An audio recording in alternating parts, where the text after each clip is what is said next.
Okay, what is up, cool cats and kittens? It is Uncle Mad here for another live stream because I got this microphone that my wife bought me because she's awesome. So I got to get my money's or her money's worth out of this thing and do more content that utilizes this. So I figured Titans Tuesday. That's an alliteration.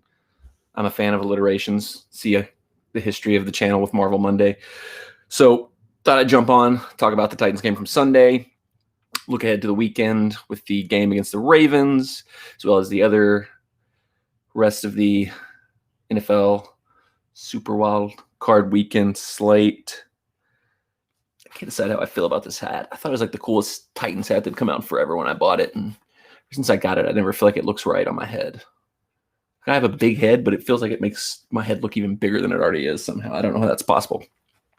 Okay, Sunday, Titans, Texans. Titans win, crazy ending, clinch the AFC South and a home playoff game, which I will be attending. So there'll be a vlog coming from that. I'll probably do some live streams at the game, before the game, halftime, all that good stuff. Huge game, huge matchup. Of course, that had to be the Ravens. They have to be coming here, all set up for them to feel like they're going to get their revenge. But looking back at the Texans game, it kind of went exactly how I expected. If you saw the live stream I did Sunday afternoon in the build-up to the game, I kind of said I thought the Titans would do enough to win it, but the defense just isn't good enough to put a team away. I said if you want to bet the game, bet the Texans plus the 7.5 because the Titans, no way they were going to win by more than that because the defense just can't get another team off the field. That's what happened. Texans never gave up. I think the only scenario where we could possibly beat a team by more than that is if a team just quits once we get ahead, which I thought they were going to do. We got up like 31-15, something like that at one point in time, and I thought it was over. I thought the Texans were just going to roll over, but they didn't. They kept fighting. We had a few weird series where he couldn't get off the field, and then Deshaun Watson, like I said, he was going to do, is insane. We are so lucky as Titans fans that organization is so badly mismanaged, and they've missed about 2 to 3 years of a window where he could have been doing the same stuff Patrick Mahomes is doing for the Chiefs. Fingers crossed they botch what they're doing now. They got rid of Bill O'Brien, but the main guy who's running the organization is the Patriots' former chaplain.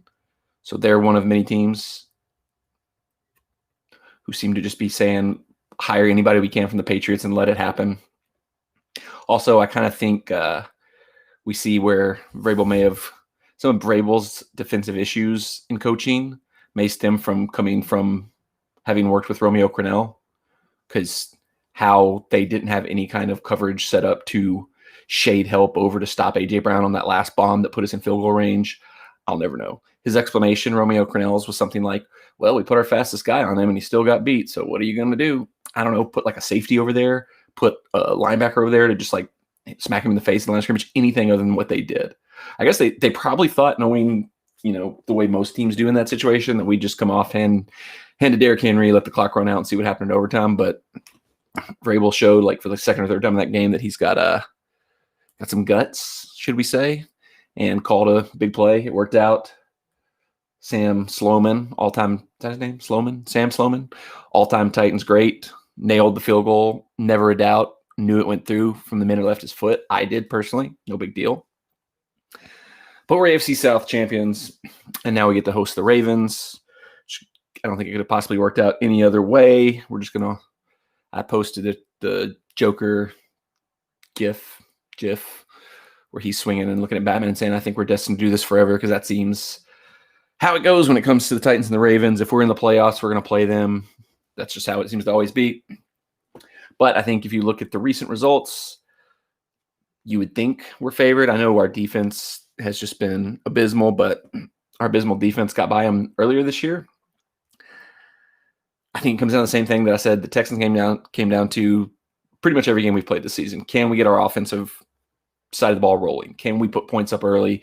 Can we make the other team get out of what they want to do and have to kind of challenge us? Because I think if we don't get going, if the Ravens do what they want to do, run the ball, throw in some mixed passes here and there, could be a bad day for us. But if we get going, we put some points up, we make them have to throw the ball more than they want to throw the ball.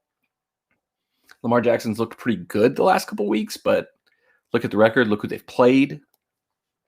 Not exactly an impressive resume going over the Bengals, although the Bengals did beat us. Different Bengals. We had to play Joe Burrow. They did not. So I like the Titans in the matchup just because I think we're matched up well with them, where their defense is okay, probably better than ours. I mean, everybody's pretty much better than ours, but our offense is, if it can get that rhythm early, is going to roll no matter who we're playing against. I don't think there's a defense in the NFL that's really good enough to slow us down. We just kind of seems like even the games where the offense has gotten out of rhythm, we've shot ourselves in the foot more than anything. A few bad play decisions here and there. We had a second down and long early in the game, or maybe it was, I can't remember exactly when it was. We had a second down and long where we did a toss play to Henry.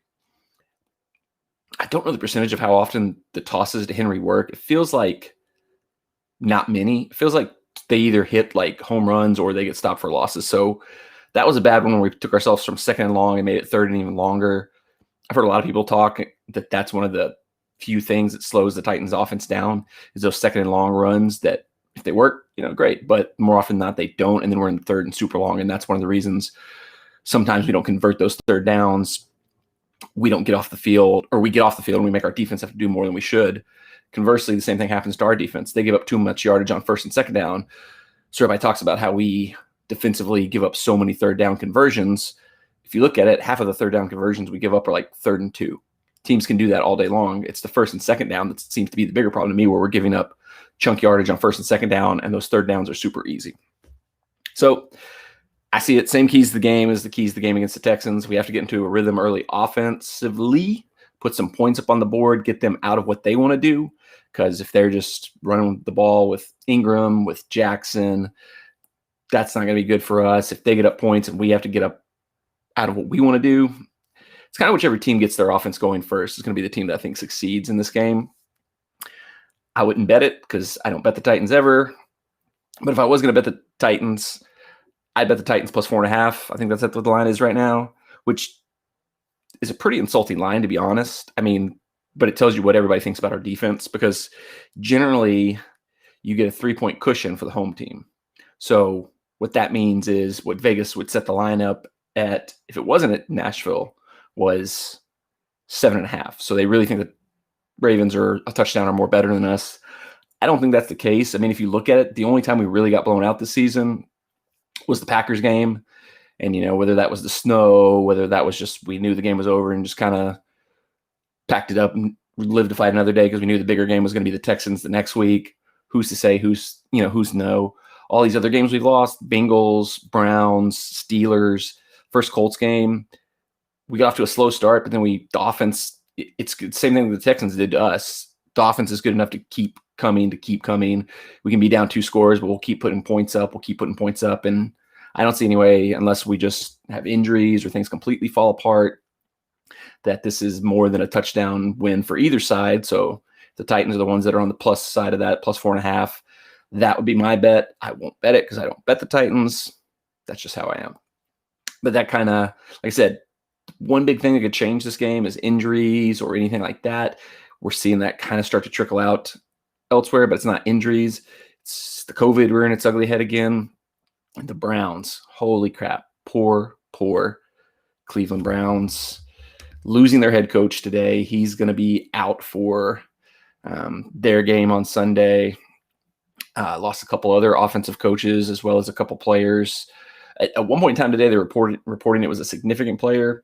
I don't know the names of the players that they reported it were. I was thinking when they said significant, I was like, could it be Baker? Because that's one of the few players on that team that I would really say significant. Baker, Chubb, Hunt, those are the ones that I would be really worried about losing if I was a Browns fan. Because I think we've seen throughout this whole year, technology the way it is, unless the NFL has some kind of rules against it, I don't see any situation where Stefanski's not sitting at home with like 8 monitors showing him every different angle, every different view of the field, headset wired into the coaches that are on the sidelines, other than be able to directly talk to a player, maybe not having the full, atmosphere, feel, kind of not having that. If he's able to be in communication, to use technology to still kind of be involved in the game day, I don't see any reason why that's a major issue. Maybe the practices that he won't be able to be at throughout the week, kind of installing stuff. But we've seen tons of examples of teams not being able to do much due to COVID restrictions and not stopping them. Titans beat the crap out of the Bills without having practice for like 15 days. The Browns, they've been in and out of their facility nonstop the last couple of weeks, and they've still, managed to put enough wins together to get into the playoffs. Ravens coming off of their situation once they kind of got through it and kind of got rolling. They've looked good the last few weeks. So I don't know that that's as big of a deal as it may seem like for the Browns. And so far, Vegas doesn't seem to either. The line on that game, it was Steelers by 4.5. It's only moved to 5.5. It's kind of crazy if you think about it. You think if a team lost its head coach, that would shift the line by more than 1 point. But one of two things seems to be happening there to me. Either Vegas, kind of like I said, thinks there are ways around that. There are ways that their head coach will still be involved and be able to make an impact. Or they just don't believe in the Steelers anymore after the kind of wonky crap way they finished the season. Or they just want everybody to expect that game to be close, put a lot of money on it, and then slowly move the line up and then have people jump on the other line. Because that's what I thought about doing. As soon as I saw the news, I immediately went in and put a bet on the Steelers at the still low number. I got it at 5 before it jumped to 5.5. Not that big of a difference. But I kind of thought in my mind, if this line, there's a good chance it's going to go up throughout the week because the more people that bet that Steelers number, they'll shift it more the other way. And if there's more news that comes out about the Browns situation, it could shift it even more. It could get to where it's almost like a 10-point spread. At that point in time, I might consider putting some more money on the Browns if it gets to be that big of a number. Because like I said, I don't know how much the coach not being able to be directly there impacts the game. Now, like I said, I don't know if there's technological rules like that. I don't know why there would be with the COVID. I don't think that's, usually if it's like a coach is suspended, yeah, you wouldn't allow them to have any kind of communication with the coaches on the field and such. But I don't see any reason why he can't be pretty close to just as effective mobily as he would be if he was on the sideline. I don't know. Who's to say? Not me, not an expert. These are just the random thoughts that come into my mind. Looking at the rest of the games, I immediately jumped on Tampa -7 as soon as the line went live last Sunday night. It's now up to like 8.5. After that, watching the Redskins barely be able to beat the Eagles, who were actively trying to lose that game, and seeing the way that Tampa has just turned into a mode where they're just going to stomp on the heads of these bad teams to build up their confidence before they have to come up with a good team. I don't see any way Tampa doesn't win that by like 3 scores. Probably going to lose a lot of money on that because I got really excited about that number and thought, holy crap, this is going to be bad. I put more money on it than I probably should have. You can check my Twitter to see how much I put on it because I also was just like, oh. But I don't know. The more that line moves, the less I like it. But 7, I feel like there's no way they don't win by at least a touchdown. So I liked it a lot at 7. Don't like it as much now. I've since added a teaser with that in Buffalo because I looked at the Buffalo number and I kind of feel the same way about them. I kind of feel like they're just rolling. They're going to stomp everybody until they get to maybe the Chiefs, maybe the Titans. But I don't know. The Colts are weird. They've been a hard team to read. I haven't liked betting the Colts just because they're the Titans rival. And I usually don't bet the Titans rivals, but I was thinking with there only being a handful of games, I'm probably going to bet everything this weekend except the Titans. And I like the Bills. I think they probably stomp the Colts, but I'm still kind of like, I've been wrong about the Colts every time I've bet them. That's why I officially put them down as a team I don't bet, but we'll see. But I did put them together with Tampa in a teaser that brought like Tampa down to 4.5, and I think it brought the Bills down to 1.5 or 2.5. So, hold on, I'll tell you exactly what it is. Let me pull these up, and I'll tell you exactly what I did. Get this off my screen. Right here it is. Brought it down. Tampa Bay down to 2.5. Buffalo down to 0.5 points. So basically, Buffalo just has to win the game. Tampa has to win by by a field goal. So that was a good one. I like that teaser. Like I said, I also went ahead and put money on Pittsburgh just because I thought the line was going to move a lot more than it did. So I wanted to get it while it's still relatively low. As of now, I don't think it's moved anymore. Let's look at what's the latest on that. Get off there. Yeah, it's up to 6 now. I got it 5.5, so I saved the hook at least a little bit. So let's see if that comes into play. New Orleans is a 9.5-point favorite over Chicago. I don't know if I'm reading too much into the first time they played when it basically, I think that game went to overtime. And Chicago had a chance to win in overtime and just Nick Foles it up. That seems like too big of a number to me, but I haven't made a play on that game yet because we still don't know, in theory, because that game's being played on Sunday, that gave the Saints the extra day they needed to be able to potentially get Alvin Kamara back. Him playing versus not playing is huge. That number could go, that's a number 9.5, and they don't even know if he's going to be able to play yet. Everybody's assuming he'll clear the protocols and be able to play. I don't know. So does that number move if he officially becomes able to play? That's a weird one. That is a weird one. LA and Seattle, I also don't know what to do with that. I saw a stat today. Seattle has never lost. I think it was never lost a home game under Pete Carroll. And they were also lost a home game in the playoffs with Russell Wilson. And they're like something like 4-1 in those games against the spread. So if that trend continues, Seattle -4 would be the play there, but I'm still weird about that game. I don't really want to jump in on anything too early because you never know what's going to happen with these games. There could be another Cleveland situation where all of a sudden a key coach or a key player is out of nowhere, and then you're on the wrong side of that when it shifts. So I've kind of been holding off on putting anything else in, but I got really excited about that Tampa -7 line.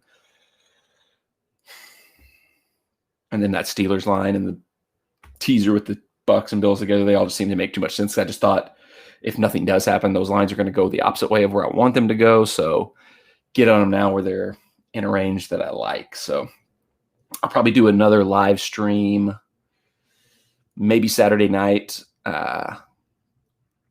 Probably Saturday night, either during or before the last game, before that Bucks game. Depends. Maybe halftime of the Bucks game, something like that. Might do a live stream, kind of looking at what's happened so far. Kind of give a final look at what I think is going to happen in the game Sunday. I might not wear this hat that time. Whatever. Thanks for checking this video out. Subscribe to the channel if you haven't already, because like I said, probably going to do a live stream Saturday night. Probably going to do at least one live stream before or during or after. I'll probably do 3. I'll probably do before halftime and post-game live streams for the Titans game Sunday. I'll be there live at Nissan Stadium for the game. Hugely excited about that. So there will also be a edited game day vlog that'll come out Monday. So if you haven't already, subscribe to my YouTube channel, turn the bell on so you get notified when I go live with any of those videos or when the vlog from the game goes live on Monday.